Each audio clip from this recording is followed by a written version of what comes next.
In January this year, I decided to backpack solo down to South Italy. In the last episode, I explored the Amalfi Coast and hiked the famous Path of the Gods trail.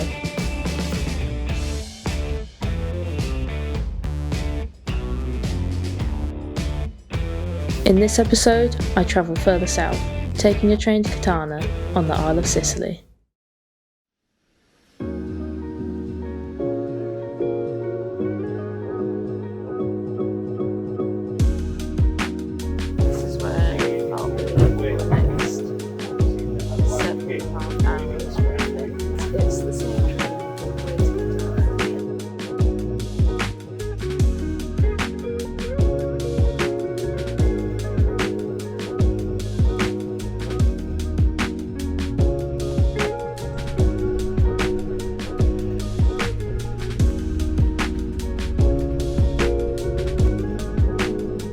The train journey followed Italy's coastline, and I got a good feel for the vast emptiness of this area. Mountains, beaches and flat plains stretched on for miles before coming into contact with the coastal towns.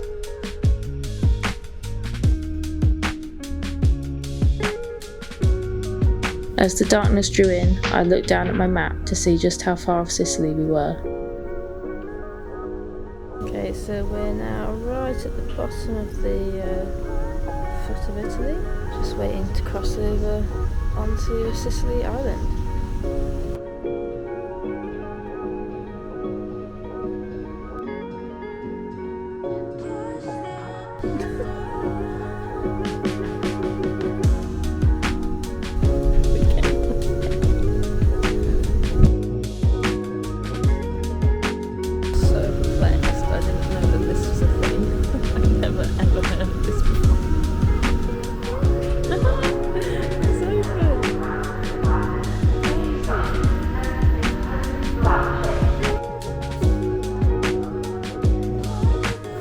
This is the only train ferry in Europe, a unique and unexpected experience for me.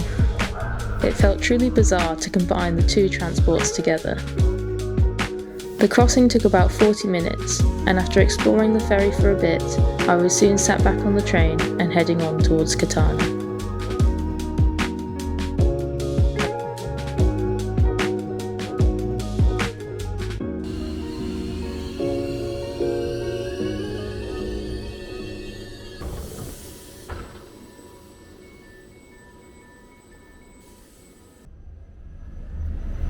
So I basically kind of decided that because it's not raining right now, I'm gonna it's only half an hour walk to the hostel, so I was gonna walk through town and check it out on the way. That's the plan. I stayed for 2 nights in the Yard Hostel. Tucked away behind a row of buildings, it offered a unique haven in the big city. This was definitely my favourite hostel from my trip. It had a quirky interior, large communal spaces including a bar and restaurant downstairs and a patio area upstairs.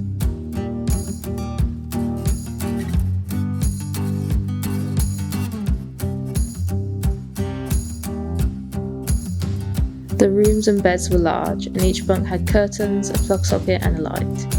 Best of all, in the morning you could get yourself a complimentary cup of coffee.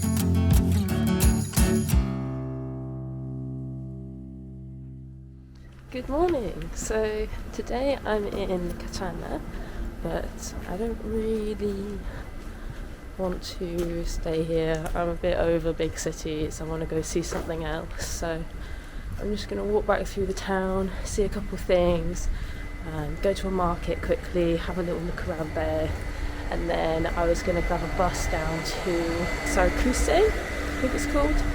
It's like a little kind of seaside town, which is supposed to be beautiful.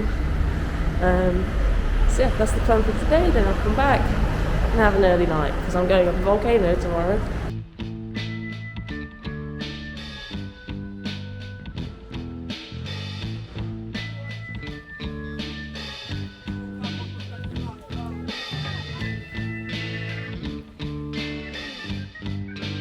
So in the end it was mainly a food market, but that was pretty cool. Catania was a nice city. The architecture was beautiful, but it felt like there was a clear-cut difference between the touristy parts and the local areas. I first wandered through a bustling food market before emerging into a main square surrounded by cathedrals.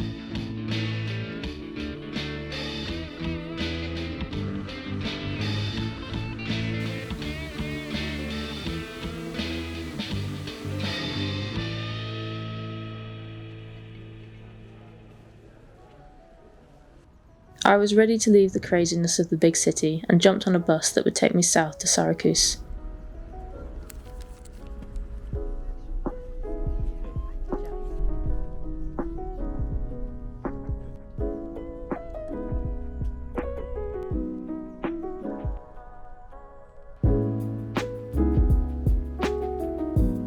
Unfortunately, it seemed that these seaside towns, out of season, are pretty shut down. Most of the attractions and tours are closed, and as such I wandered the streets relatively by myself. The main tourist hub here is the small island of Ortiga. So this is, I guess, the bridge that crosses over onto the island. Settlement here began around 2,700 years ago, and there are signs of that history everywhere. Most notably the Temple of Apollo, which dates back to the 6th century BC.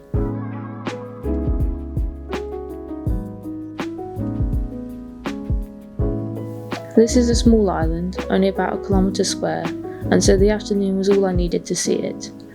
I highly recommend the visit, although I do think the atmosphere would be better in the busier season.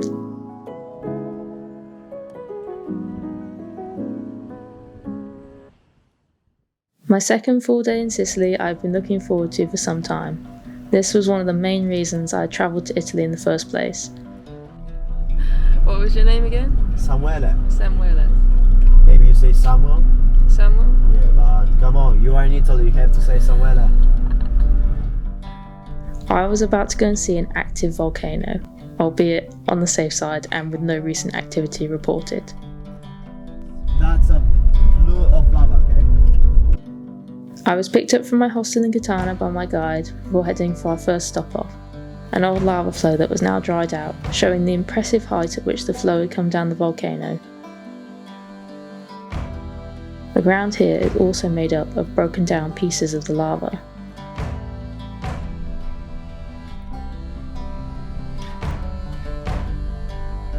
Next, we headed up higher to where there are lava flow caves, or tubes, created naturally in the ground.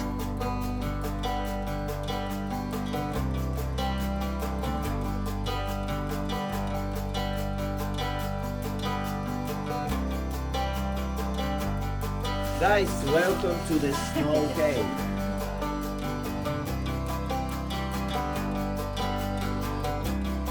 In years gone by, these tubes were used to collect snow in the winter, keeping it cool and turning it into ice for the summer months, as the temperature below the surface stays cool throughout the year.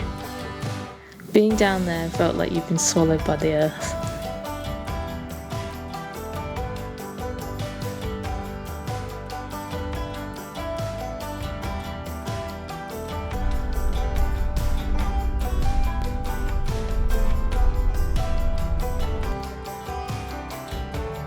Our final stop was a small hike at one of the main craters, about halfway up Mt Etna. As we began, the clouds parted and we got a glimpse of the summit, capped in snow.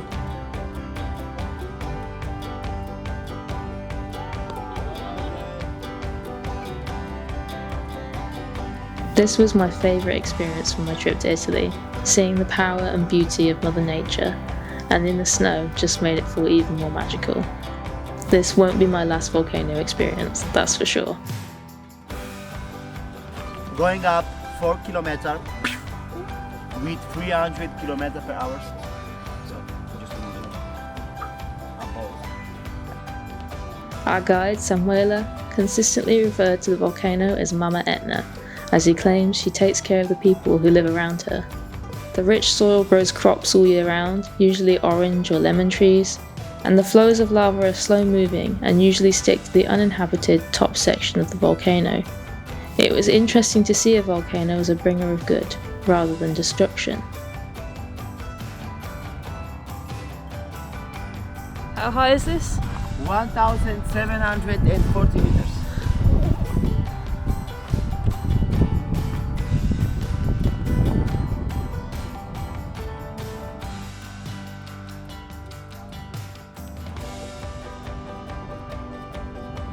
We summited the crater and took in the views before heading back down.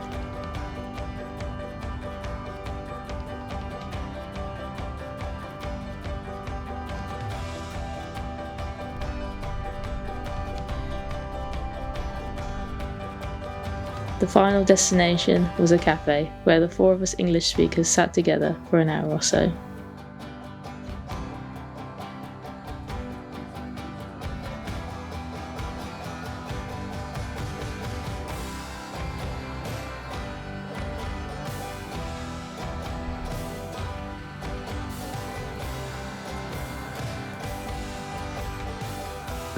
We are the English speaking group. This is, what's your name? Hello, my name is Jangwon.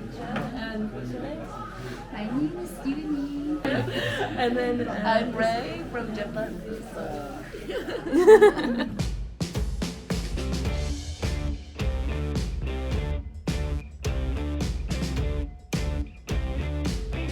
In the final episode, join me as I travel to Palermo on the other side of Sicily, before taking a ferry all the way back to Naples and rounding off my trip. See you then.